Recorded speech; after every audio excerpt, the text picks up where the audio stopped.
Okay, let's dive into something that's been making waves online.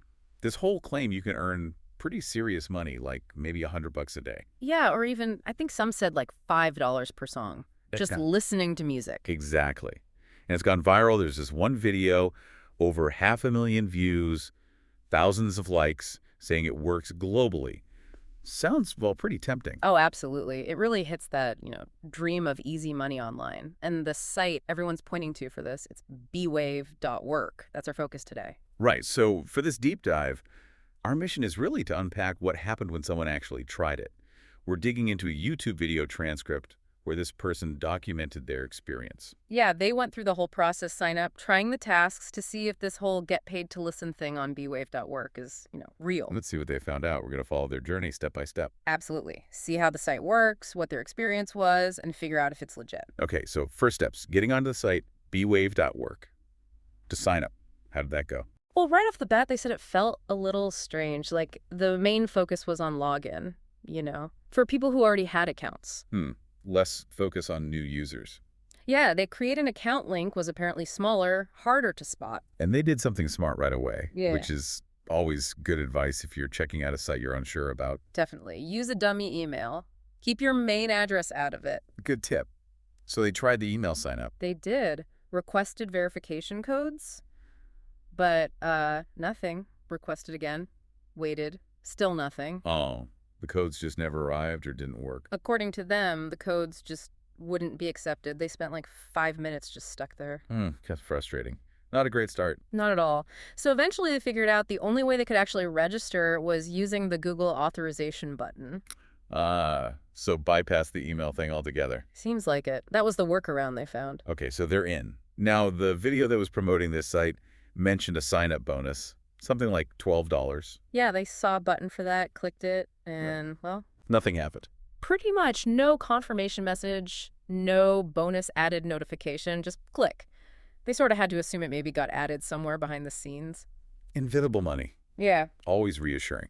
Okay, so sign-up mess sorted, potential phantom bonus. Now what? Finding the actual work, right, the tasks. Exactly. The site apparently had other categories like Q&A, ghostwriting, downloading apps, that kind of stuff. But the main event was the music, yeah. Right, the music promotion section. That's where the money for listening was supposed to be. They saw options for Apple Music, YouTube clips, Spotify. All listed with potential earnings next to them. Yep. Dollar amounts next to task titles. So naturally, they went for the big ones first, aiming for that $100 a day. You got it. Clicked on tasks listed over, say, $4. And every single time, Insufficient quota. bingo, that exact message, insufficient quota, over and over for anything above $4. Weird phrasing. Did they know what quota meant in this context? Not right away, no. So they just started clicking on like random lower value tasks, just to see if anything would happen. And this is where it got really interesting, according to their description. Okay, tell me. For some of those clicks on the cheaper tasks, the site just immediately popped up a success message. Success? For doing what? That's the thing. They said they didn't actually listen to anything. No music player loaded, no song played, not even a snippet. Wait, hold on. They just clicked a button next to a song title and it instantly said success. That's exactly what they reported. Click, success, no listening involved. So the site pays you for clicking, not listening. That makes no sense. Right. That was their immediate question. Is the payment just for the click itself? How is that music promotion? Okay, so if they're just clicking buttons, how do they check if they'd actually earned anything from these clicks? They found the earnings info down at the bottom of the page. It listed the tasks they'd clicked on. And how much did it show? It showed a total of $3.60. And it was marked as processing. $3.60. Okay. Not exactly setting the world on fire. A long way from $100 a day. Not even close. But right there on that same earnings section, they found the explanation for the insufficient quota thing. Oh, yeah. What was it?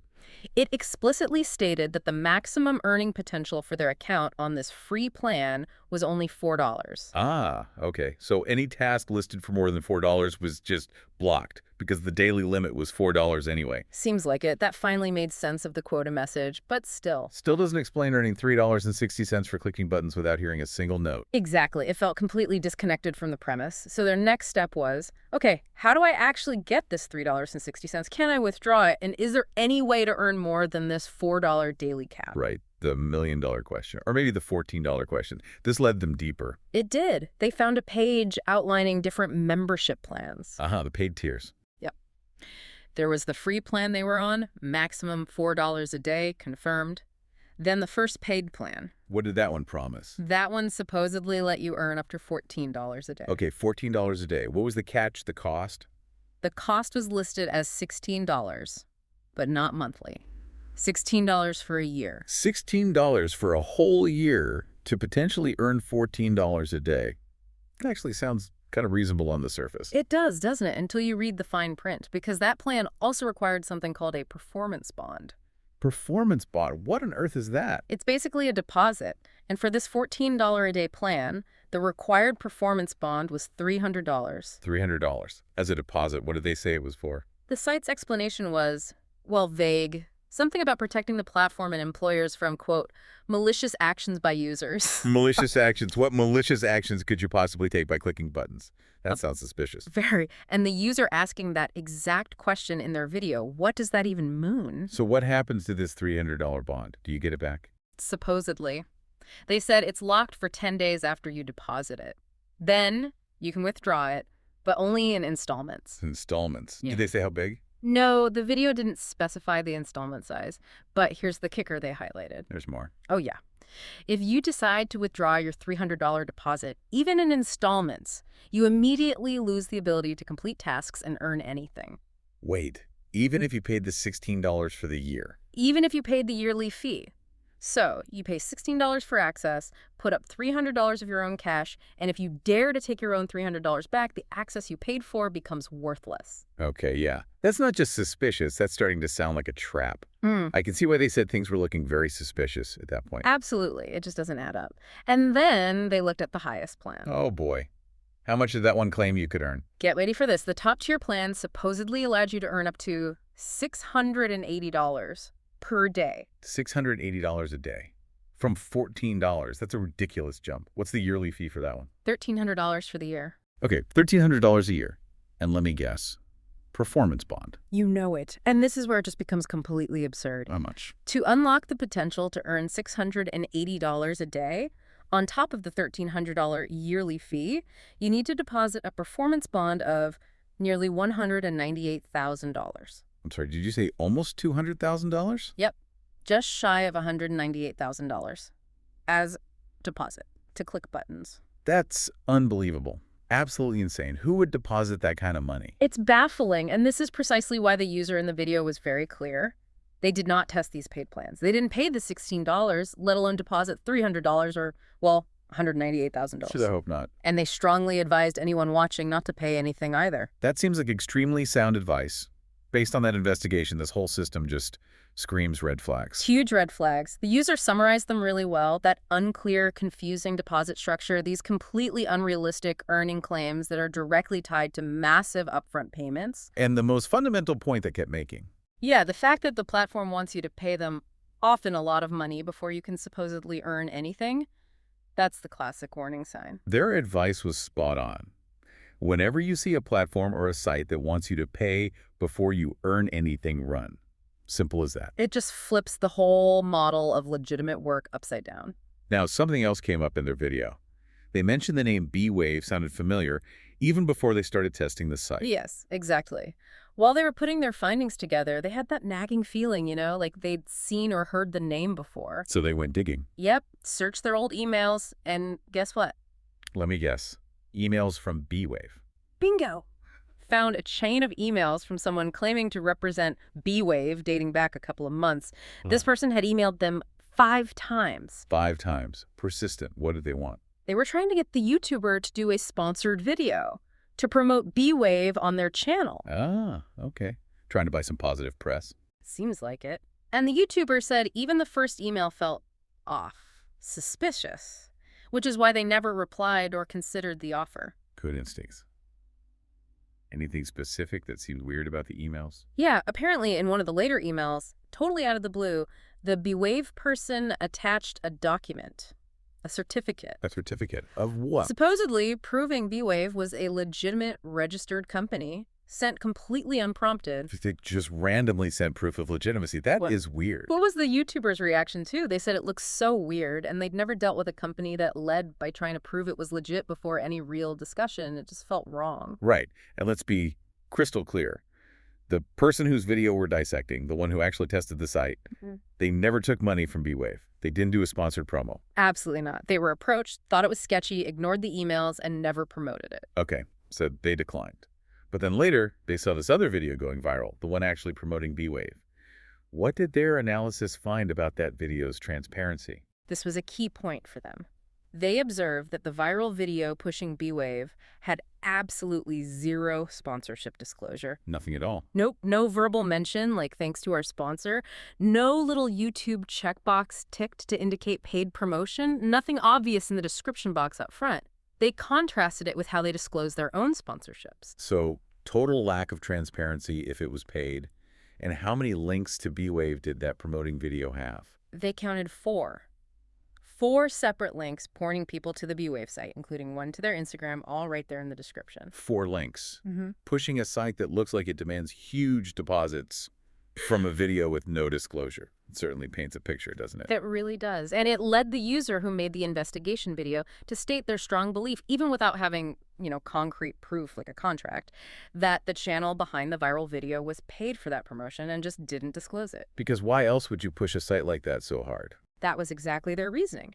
It didn't seem like a random discovery or a genuine find.